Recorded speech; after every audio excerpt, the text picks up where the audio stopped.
Bonjour et bienvenue à tous, c'est une émission spéciale que nous vous proposons aujourd'hui sur le thème des prisons. Pour en parler le mieux possible, on a en plateau 4 invités. Le représentant du CAAP. Bonjour. Le directeur de la prison de Jammu. Bonjour. Le juge d'application des peines de l'arrondissement de Namur et enfin le porte-parole du ministère de la Justice. Bonjour. Merci et bienvenue à tous sur ce plateau.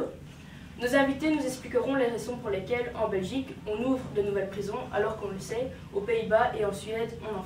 Bien, entrons dans le vif du sujet. Au vu de la surpopulation carcérale belge, on peut dire qu'en Belgique on emprisonne vite, non?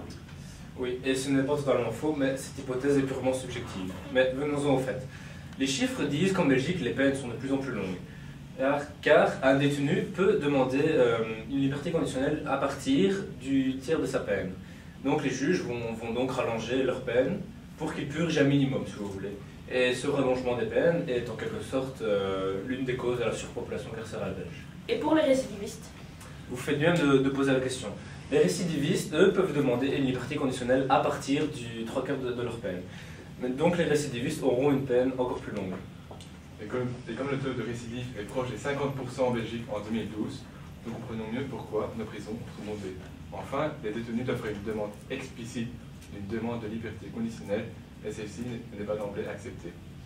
Oui, en 2013, on a enregistré 277 libertés conditionnelles.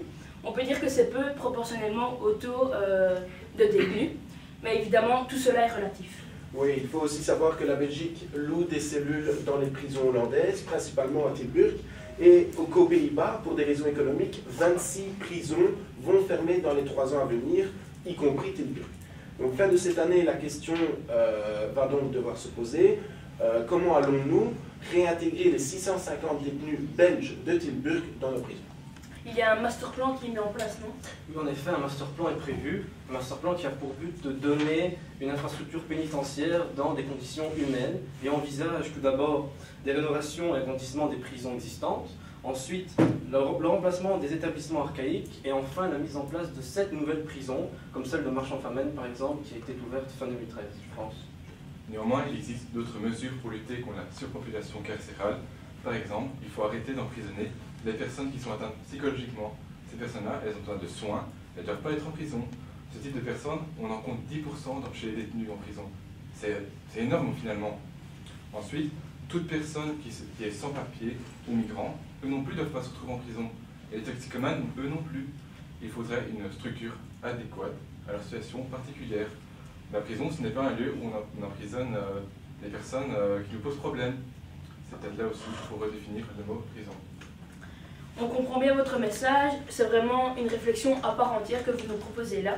On pourrait y consacrer une émission complète, mais pour l'heure, revenons au sujet des Pays-Bas et de la Suède. Comment expliquer qu'ils ferment des prisons? Eh bien, comme vous pouvez le voir sur ce graphique, qui nous montre la durée des peines en Belgique et ailleurs, eh bien, on montre que, malgré le petit souci d'affichage, qu'en Belgique, les peines qu'on attribue le plus sont ceux de 3 à 10 ans et de 10 ans et plus. Alors qu'aux Pays-Bas, puisque nous en parlions, c'est l'inverse. On a tendance à attribuer donc des peines de moins de 1 an, tout comme en Allemagne et en France. Oui, mais ce sont deux cas différents. Les raisons de fermeture des pénitentiaires aux Pays-Bas ne sont pas du tout pareilles. Aux Pays-Bas, donc, ce sont pour des raisons économiques. C'est un effet de coupe budgétaire qui pousse le gouvernement à fermer une vingtaine de prisons, plus ou moins, d'ici 2018. C'est énorme. Mais attention, il n'y a pas beaucoup moins de détenus et économie oblige, donc ils seront beaucoup plus à partager la même cellule. Les Pays-Bas vont donc eux aussi connaître le phénomène de surpopulation carcérale, comme chez nous, comme en Belgique, et de plus, la fermeture de leurs établissements ne prévoit pas, n'accompagne pas de mesures judiciaires relatives aux peines ou quoi que ce soit.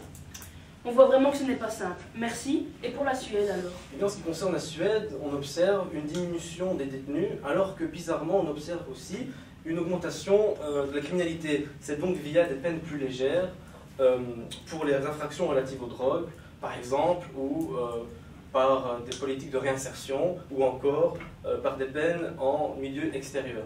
Ce qui explique les fermetures de prisons en Suède. Par contre, pas de raison budgétaire d'évoquer dans ce cas-ci.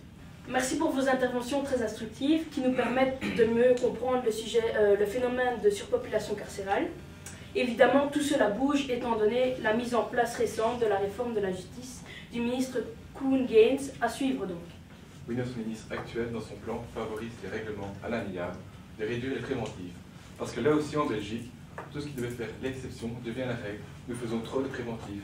Oui, vous avez tout à fait raison, et cela même si l'enveloppe budgétaire a diminué de 2, et je dis bien 2 milliards d'euros par rapport à 2014.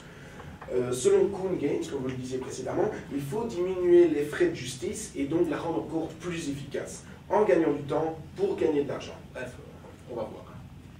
Et voilà messieurs, je vous remercie d'avoir participé à cette émission, mais il est l'heure de rendre l'antenne.